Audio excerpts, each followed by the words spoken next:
Hi friends, welcome to Abu creations. புத்தகம் படிக்கிறது அப்படிங்கிறது ரொம்ப ஒரு நல்ல பழக்கம். யார் புக்ஸ் படிக்கிறாங்களோ அவங்களுடைய மெமரி பவர் கண்டிப்பாக அதிகமாகும், அவங்களுடைய புத்தி ரொம்ப கூர்மையாகும், நம்மளுடைய அந்த மைண்ட் ப்ரெஷர் ரிலீஃப் ஆகும். புக்ஸ் படித்தோம் அப்படின்னு சொன்னால் கண்டிப்பாக நம்மளுடைய மன ஆரோக்கியத்துக்கு அது ரொம்ப உதவியாக இருக்கும். யார் தொடர்ந்து புத்தகத்தை அதிகமாக படிக்கிறாங்களோ அவங்களுக்கு தான் சமூகத்தை பற்றிய புரிதல் அதிகமாக வரும். நம்மளுடைய அந்த கவனிக்கும் திறன் ரொம்ப அதிகமாகும். நைட் நல்லா ஒரு ஆழ்ந்த தூக்கம் வரணும் அப்படின்னு சொன்னால் புக்ஸ் அதிகமாக படிங்க. தூங்குவோம், பட் ஆனால் அது ஆழ்ந்த தூக்கமாக இருக்காது. யார் புக்ஸ் ரொம்ப அதிகமாக படிக்கிறாங்களோ நல்லா ஆழ்ந்த தூக்கம் வரும். உங்களுடைய கற்பனை திறன் அதிகமாகும். இவ்வளோ விஷயங்கள் இருக்குது. பட் ஆனால் நம்ம பார்த்தோன்னா நமக்கு புக்ஸ் படிக்கிறதுக்கு நேரமே சுத்தமாக இல்லை. அதுக்காக வேண்டி தான் இன்றைக்கி நம்ம யூடியூப் சேனலில் என்ன பண்ண போகிறோம் அப்படின்னு சொன்னால், நான் புக்ஸ் ரீட் பண்ண போகிறேன். நீங்கள் ஜஸ்ட் ஹெட்செட் போட்டு கேட்க போகிறீங்க. என்ன ஃப்ரெண்ட்ஸ், ரெடிங்களா? This video is sponsored by BuyMode e-shopping app. Books நான் ரீட் பண்ண போகிறேன். ஜஸ்ட் நீங்கள் பைக்கில் போகும்போதோ பஸ்ஸில் போகும்போதோ இல்லை ஏதோ உங்கள் வேலையை பார்த்துட்டு இருக்கும்போது ஹெட்செட் போட்டோ இல்லை அப்படியே ஃபோனை வச்சு நீங்கள் அழகாக நீங்கள் வெறும் கேட்டு நீங்கள் தெரிஞ்சுக்கலாம். இன்றைக்கி நம்ம எந்த புக்ஸை பற்றி பார்க்க போகிறோம் அப்படின்னு சொன்னால், ஹீலர் பாஸ்கர் எழுத ஃபீலிங்ஸ் ஆஃப் இந்தியா அப்படிங்கிற புக்கை பற்றி தான் நம்ம பார்க்க போகிறோம். இந்த புக்கு எப்படிப்பட்ட புக் அப்படின்னு சொன்னால், நம்ம மனிதர்களுடைய எண்ணங்கள் எப்படிப்பட்டது, மனிதர்கள் எந்தெந்த மாதிரி குணநலங்களில் இருப்பாங்க அப்படிங்கிறத பற்றி தான் இந்த புக். நான் புக்ஸை ரீட் பண்ணுறேன். நம்ம இது புக் லென்த்தாக இருக்கும். பார்ட்டாக டெய்லியும் ஒரு 5 நிமிஷம் அந்த மாதிரி புக்ஸ் படிக்கலாம். என்ன ஃப்ரெண்ட்ஸ், ஓகேங்களா? ஓகே ஃப்ரெண்ட்ஸ், புக்கு படிக்க ஆரம்பிக்க போகிறேன். Feelings of India. இந்திய உணர்வுகள். உறவுகளில் சிக்கல் இருப்பவர்களுக்கு இந்த புத்தகம் ஒரு தீர்வு. ஒரு மனிதன் தெரிந்து கொள்ள வேண்டிய முதல் முக்கியமான விஷயங்கள்: நச்சு உறவுகளால் பாதிக்கப்பட்ட நபர்களுக்கு நிவாரணம், நம்மால் மற்றவர்கள் பாதிக்காமல் மற்றவர்களால் நாம் பாதிக்காமல் வாழ்வது எப்படி என்பதை புரிய வைக்கும் புத்தகம். இந்த உலகத்தில் உள்ள மனிதர்களை மொத்தம் 6 வகையாக பிரிக்கலாம். அன்பு மனிதர்கள், முட்டாள் மனிதர்கள், இம்சை மனிதர்கள், நச்சு மனிதர்கள், கல் மனிதர்கள், ஞானிகள். இந்த 6 வகை மனிதர்கள் எப்படி இருப்பார்கள் என்பதை புரிய வைக்கும் புத்தகம். எந்த மனிதர்களால் நமக்கு இன்பம் வரும், எந்த மனிதர்களால் துன்பம் வரும் என்பதை புரிய வைக்கும் புத்தகம். இந்த 6 வகையான மனிதர்களை சமாளிப்பது எப்படி என்பதை புரிய வைக்கும் புத்தகம். இந்த 6 வகை மனிதர்களில் நாம் யார் என்பதை உணர்த்தும் புத்தகம். இந்த 6 வகை மனிதர்களால் நாம் பாதிக்காமல் வாழ்வது எப்படி என்பதை புரிய வைக்கும் புத்தகம். ஒரு மனிதனுக்கு 69 வகை குணங்கள் அல்லது உணர்வுகள் இருக்கிறது. இந்த 69 வகை குணங்கள் என்னவென்று முதலில் தெரிந்து கொள்ள வேண்டும். அவை நம்மிடம் ஒழுங்காக இருக்கிறதா அல்லது ஒழுங்காக இல்லையா என்பதை புரிந்து கொள்ள வேண்டும். இந்த 69 குணங்களில் எத்தனை குணங்கள் நம்மிடம் ஒழுங்காக இருக்கிறதோ அந்த அளவுக்கு நாம் சிறந்தவர்களாக இருப்போம். இந்த 69 குணங்களில் எத்தனை குணங்கள் நம்மிடம் ஒழுங்காக இல்லையோ அந்த அளவுக்கு மோசமான ஆளாக இருப்போம். இந்த 69 குணங்களில் நான் இப்பொழுது 25 மிக முக்கியமான குணங்களை பற்றி கட்டுரை எழுதியிருக்கிறேன். இந்த 25 குணங்களை பற்றி தெரிந்து கொண்டாலோ நாம் மற்றவர்களை பாதிக்காமல் மற்றும் மற்றவர்களால் நாம் பாதிக்காமல் வாழ முடியும். இந்த 25 குணங்களை ஃபீலிங்ஸ் ஆஃப் இந்தியா பாகம் 1 என்ற தலைப்பில் உங்களுக்கு வழங்குகிறேன். மீதமுள்ள குணங்கள் பாகம் 2 என்ற புத்தகத்தில் வரும். அதுவரை காத்திருங்கள். 1. அன்பு மனிதர்கள். 69 குணங்களில் சுமார் 75% மேல் நல்ல குணங்களை வைத்திருக்கும் ஒரு நபருக்கு பெயர் அன்பு மனிதர்கள் என்று பெயர். ஆங்கிலத்தில் எம்பத் என்று கூறுவார்கள். இவர்கள் மிகவும் சிறந்தவர்கள். ஆனால் இவர்களுக்கு மற்ற மனிதர்களால் அதிகம் துன்பம் வரும். அதை சமாளிப்பது எப்படி என்று இந்த புத்தகம் உங்களுக்கு புரிய வைக்கும். 2. முட்டாள் மனிதர்கள். தனக்கு சரி என்று எதை நினைக்கிறார்களோ அதுதான் மற்றவர்களுக்கும் சரி என்று இருக்க வேண்டும் என்று நினைத்து அப்படி கூறவில்லை என்றால் அவரோடு முரண்பட்டு சண்டை போட்டு கொண்டே இருப்பார்கள். தமக்கு எது பிடிக்கிறதோ அதுதான் மற்றவர்களுக்கும் பிடிக்க வேண்டும் என்று கூறி மற்றவரோடு அடிக்கடி சண்டை போட்டுக்கொள்ளும் மல்லு கட்டி கொண்டும் இருப்பார்கள். இவர்கள் வேண்டுமென்றே அடுத்தவர்களுக்கு துன்பம் கொடுக்க மாட்டார்கள். ஆனால் இவர்களோடு வாழும் பொழுது நமக்கு கஷ்டமாக இருக்கும். அடுத்தவர்கள் மாறவில்லை என்று அவர்களும் கஷ்டப்பட்டு கொண்டே இருப்பார்கள். இவர்களிடம் பொறுமையாக பேசி புரிய வைத்தால் கொஞ்சம் கொஞ்சமாக மாறுவார்கள். இவர்களை சமாளித்து வாழ்வது எப்படி என்று இந்த புத்தகம் உங்களுக்கு புரிய வைக்கும். 3. இம்சை மனிதர்கள். சந்தோஷ் சுப்பிரமணியம் என்ற படத்தில் வரும் சந்தோஷின் அப்பா சுப்பிரமணி என்ற பிரகாஷ்ராஜ் தான் இதற்கு உதாரணம். இவர்கள் எல்லா விஷயத்தையும் இவர்களே செய்துவிட்டு கூட இருக்கும் நபர்களை டம்மியாக வைத்து கொண்டு கஷ்டப்படுவார்கள். இவர்கள் வேண்டுமென்றே மற்றவர்களை கஷ்டப்படுத்துவதில்லை. இவர்களது குணம் அப்படி. இவர்களிடம் பொறுமையாக பேசி புரிய வைத்தால் மாறுவார்கள். இவர்களோடு நிம்மதியாக வாழ்வது எப்படி என்று இந்த புத்தகம் உங்களுக்கு புரிய வைக்கும். 4. நச்சு மனிதர்கள். Narcissist personality disorder. இவர்கள் 100% தனக்கு பிடித்தது போல் மட்டுமே வாழ்வார்கள். கூட வாழும் நபர்களையும் தனக்கு பிடித்தது போல் வாழ வைத்து கொடுமை செய்வார்கள். இவர்கள் வேண்டுமென்றே அடுத்தவர்களை அவமானப்படுத்துவது, கேவலப்படுத்துவது மற்றும் தட்டுவது, டென்ஷன் செய்வது மற்றும் வாழவிடாமல் செய்வது என்று உலகில் உள்ள அனைத்து கெட்ட விஷயங்களையும் செய்வார்கள். ஆனால் இவர்கள்தான் செய்கிறார்கள் என்று பல வருடமாக கண்டுபிடிக்கவே முடியாது. அந்த அளவுக்கு தில்லாலங்கடி மனிதர்கள். இலுமினாட்டிகளை விட மோசமானவர்கள். இந்த உலகத்தில் இருக்கும் முக்கால்வாசி பிரச்சனைகளுக்கு இவர்கள்தான் காரணம். இவர்களை மட்டும் சமாளிக்க தெரிந்துவிட்டால் நாம் ஞானியாகி விடலாம். அல்லது ஞானியானால் மட்டுமே இவர்களை சமாளிக்க முடியும்.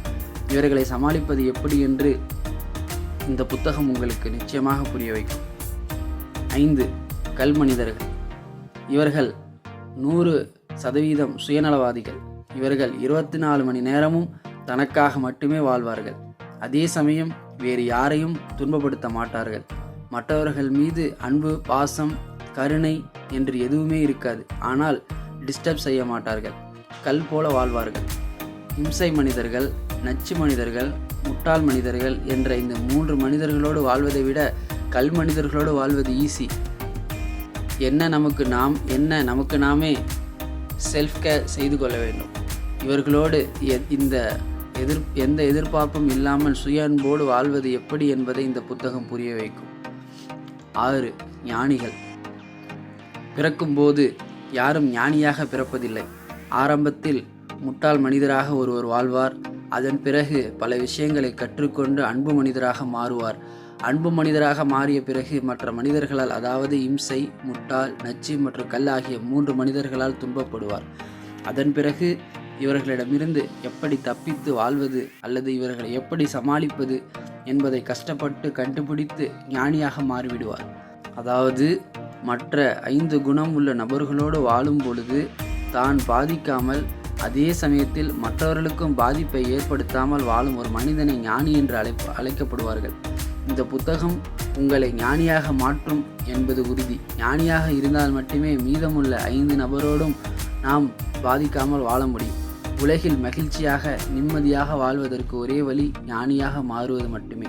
நீங்கள் எந்த மனிதராக இருந்தாலும் உங்களை ஞானியாக மாற்றுவதுதான் இந்த புத்தகத்தின் நோக்கம். 69 உணர்வுகளின் பட்டியல். 1. அன்பு. 2. பாசம். 3. காதல். 4. அக்கறை. 5. நல்லது, பிடித்தது, மிருகம், எந்திரன், மனிதன். 6. முட்டாள், புத்திசாலி. 7. சுய அன்பு, சுயநலம். 8. மரியாதை. 9. பாராட்டு. 10. சுதந்திரம். 11. அகந்தை. 12. எதிர்பார்ப்பு. 13. மனிதாபிமானம். 14. கிளிபுத்தி, சொல்புத்தி, சுயபுத்தி, சொல்புத்தி. 15.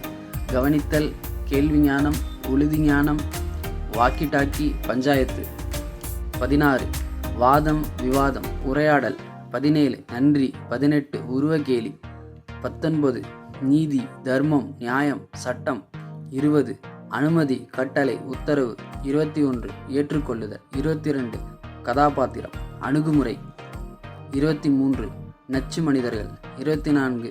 தேவதையா அல்லது சூனிய கிழவியா. 25. கர்மா. மேலே உள்ள 25 குணங்கள் சம்பந்தமாக முழுமையான புரிதல் ஃபீலிங்ஸ் ஆஃப் இந்தியா பாகம் 1 என்ற புத்தகம் உங்களுக்கு கொடுக்கும். 26. Empath. 27. Sigma empath, alpha empath. 28. இம்சை மனிதர்கள், சந்தோஷ் சுப்பிரமணியம். 29. புரிதல். 30. மனித உரிமை. 31. மதிப்பு. 32. தனித்துவம். 33. பெருமை. 34. நேர்மை. 35. பிறருடன் வாழும் கலை. 36. பிறருடன் பழகும் கலை. 37 தனியாக வாழும் கலை, 38 பாவம், 39 புண்ணியம், 40 நேரம் காலம், 41 நாகரிகம், 42 பணிவு, 43 உண்மை, 44 அருள், 45 பண்பு, 46 உறுதி, 47 கருணை, 48 அறிவு, 49 நம்பிக்கை, 50 ஒழுக்கம், 51 காதல் குண்டு, 52 வர்ணனை, 53 எல்லை, 54 விதிமுறை, 55 பொது உணர்வு, 56 பொது அறிவு, 57 சமுதாயம், 58 தனிப்பட்ட, 59 நடத்தை, 60 நம்பிக்கை, 61 ஞானம், 62 முழுமையாக அர்ப்பணிப்பு, 63 மனப்பூர்வமான சரணாகதி, 64 பாரபட்சம், 65 அவரவர் நிலையில் அவரவர் சரியே, 66 உணர்வுகள், 67 தனிமை, 68 துணிவு, 69 கம்ப்ளீட் ரேடிக்கல் அக்செப்டன்ஸ் முழுமையாக ஏற்றுக்கொள்ளுதல். 26 முதல் 69 வரை உணர்வுகள். இன்னும் கட்டுரை எழுதவில்லை, விரைவில் எழுதிய பிறகு பாகம் 2 வெளிவரும், அதுவரை காத்திருங்கள். இந்த ஃபீலிங்ஸ் ஆஃப் இந்தியா என்ற புத்தகத்தின் பாகம் 1 உங்களுக்கு முதல் 25 குணங்களை புரிய வைக்கும். இதை முழுமையாக படித்த பிறகு சிந்தியுங்கள். அப்பொழுது உங்களுக்கு எல்லாம் புரிந்துவிடும். நீங்கள் 6 மனிதர்கள் எந்த வகை என்பது புரியும். உங்கள் கூட வசிக்கும் மற்றவர்கள் யார் என்று, எந்த வகை மனிதர்கள் என்பது புரியும். ஏன் நமக்கு துன்பம் வருகிறது என்பது புரியும். யாரால் துன்பம் வருகிறது என்பது புரியும். அவர்களை எப்படி சமாளிக்க வேண்டும் என்பதும் உங்களுக்கு புரியும். புத்தகத்தை முழுமையாக படித்து பின்பு உங்கள் வாழ்க்கையில் நடந்த விஷயத்தை வைத்து சிந்தித்தால் உங்களுக்கு எல்லாம் புரிந்துவிடும். நீங்களும் ஞானியாகி விடுவீர்கள். அதன் பிறகு உங்களால் மற்றவர்களுக்கு எந்த துன்பமும் வராது. அதே சமயத்தில் மற்றவர்களால், அதாவது மேலே உள்ள 6 மனிதர்கள் யாராக இருந்தாலும் அவர்களால் உங்களுக்கு துன்பம் வராது. ஒருவேளை இந்த புத்தகத்தில் ஏதேனும் சந்தேகம் இருந்தால் நீங்கள் எனது healerbaskar@gmail.com என்ற இமெயிலுக்கு உங்கள் சந்தேகத்தை டைப் செய்து அனுப்பினால் நான் உங்களுக்கு சரியான பதில் கூறுவேன். நீங்கள் ஞானியாவதற்கு எனது வாழ்த்துக்கள். இப்படிக்கு ஹீலர் பாஸ்கர், எண்ணம் போல் வாழ்க்கை. என்ன ஃப்ரெண்ட்ஸ், இந்த புக்கினுடைய ஒரு இன்ட்ரோ பார்த்தாச்சு. இந்த புக்கு எப்படிப்பட்டது, இந்த புக்கில் எவ்வளோ விஷயங்கள் இருக்குது அப்படிங்கிறத நம்ம பார்த்துட்டோம். கண்டிப்பாக இந்த புக்கு ரொம்ப நம்மளுக்கு யூஸ்ஃபுல்லாக இருக்கும் ஃப்ரெண்ட்ஸ். கண்டிப்பாக இந்த புக்கை படித்தோன்னு சொன்னால் யார் யார் எப்படிப்பட்ட குணத்தோடு இருப்பாங்க, அவங்கள எப்படி ஹேண்டில் பண்ணணும், இந்த மாதிரி நிறைய விஷயம் தெரிஞ்சுக்கலாம் ஃப்ரெண்ட்ஸ். இந்த புக்கை படிக்க எனக்கும் ரொம்ப இன்ட்ரெஸ்ட்டாக இருக்குது. கண்டிப்பாக படித்து உங்களுக்கு நான் இந்த ஃபுல் புக்கும் நான் உங்களுக்கு படித்து வீடியோவாக போடுறேன் friends. Okay friends, thanks for your support.